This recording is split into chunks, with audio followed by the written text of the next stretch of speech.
Nesse vídeo vamos fazer a análise da parte de eólicas offshore do relatório Renewable Power Generation Costs 2023, um relatório que aborda sobre os custos da energia renovável em 2023, relembrando que os dados são sempre retroativos, ou seja, o relatório é publicado em 2024, mas os dados são de 2023.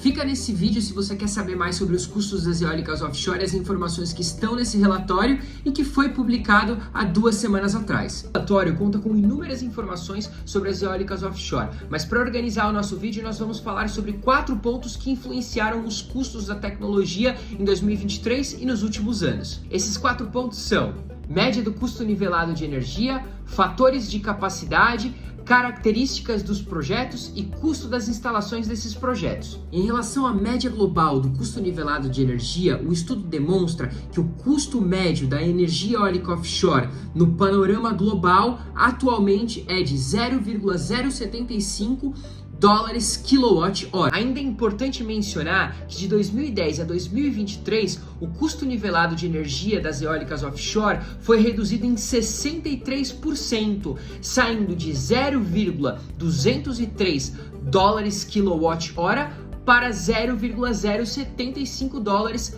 quilowatt-hora. Importante ressaltar que a tecnologia também reduziu a sua média de custo nivelado de energia do ano de 2022 para 2023 em 7%, saindo de 0,081 dólares quilowatt-hora para 0,075 dólares quilowatt-hora. Isso mostra que a tecnologia vem ficando cada vez mais barata. Só uma curiosidade interessante sobre alguns mercados. A média do custo nivelado global da energia eólica offshore na China é de cerca de 0,078 dólares quilowatt-hora, enquanto que na Europa é de 0,067 dólares quilowatt-hora. Mas é importante a gente saber que a China atingiu patamares do preço e do custo nivelado de energia de cerca de 0,048 dólares quilowatt-hora, como mostrado nesse gráfico aqui.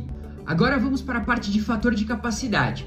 De 2010 a 2023, o fator de capacidade dos projetos comissionados saltou de 38% para 41%. Esse aumento do fator de capacidade se deu por 2 fatores: aumento dos hubs e aumento também da potência nominal das turbinas que foram comissionadas nesses projetos. Se vocês observarem na imagem que eu deixo aqui para vocês, apenas no ano de 2023, o fator de capacidade dos projetos comissionados ficou entre 30% a 52%. Para que esse fator de capacidade tivesse um melhor aproveitamento, o diâmetro do rotor e o tamanho do hub foram se ampliando cada vez mais. O rotor saiu de 112 metros para 206, passo que o hub foi de 86 metros para 126 metros.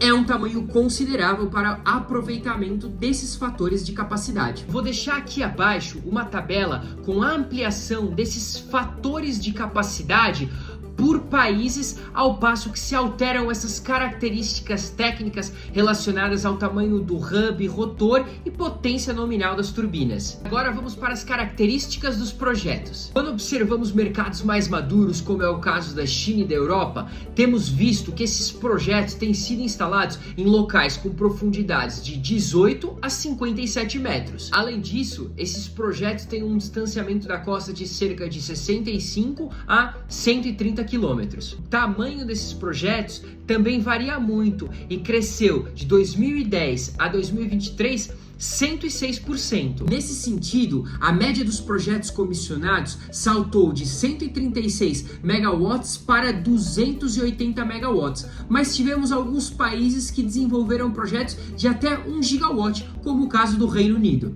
Quarto e último ponto: custo das instalações dos projetos. O custo das instalações de eólicas offshore caiu de 2022 para 2023, saindo em 2022 de cerca de 3.500 dólares quilowatt para 2.800 dólares quilowatt. Nesse gráfico aqui, vocês vão observar a oscilação de preço que eu vou explicar para vocês. Primeiro fator, mudança dos projetos para lugares mais distantes da costa em águas mais profundas. Isso exigiu alguns custos associados à adaptação de portos e características para a instalação dessas fundações e comissionamento das turbinas. A rápida e crescente escala dos projetos envolveu complexidades não só do ponto de vista de infraestrutura, mas também de licenciamento e aprovações para o uso do mar. Devido a essa escala, algumas cadeias produtivas ainda estavam se preparando para atender a alguns projetos. Isso fez com que alguns fatores associados à disponibilidade de embarcação e preparo das cadeias produtivas fossem impactada com alguns custos específicos. E quarto e último ponto, o aumento dos preços nas matérias-primas, que impactou componentes fundamentais associados à fundação, transmissão, cabeamento, e isso tem um impacto no CAPEX dos projetos. Pra vocês terem uma ideia, as despesas associadas aos custos de comissionamento das turbinas são um dos principais fatores que ampliam o custo de instalação das eólicas offshore, mas também temos despesas logísticas e outros fatores que vocês podem encontrar aqui nesse gráfico. Espero que vocês tenham curtido esse vídeo sobre eólicas offshore, inovação e custos das energias renováveis e possam seguir a minha página, a AB Eólica, e ficar ligado aqui, porque o próximo vídeo vai ser sobre LCOE junto com o meu amigo David Casimiro.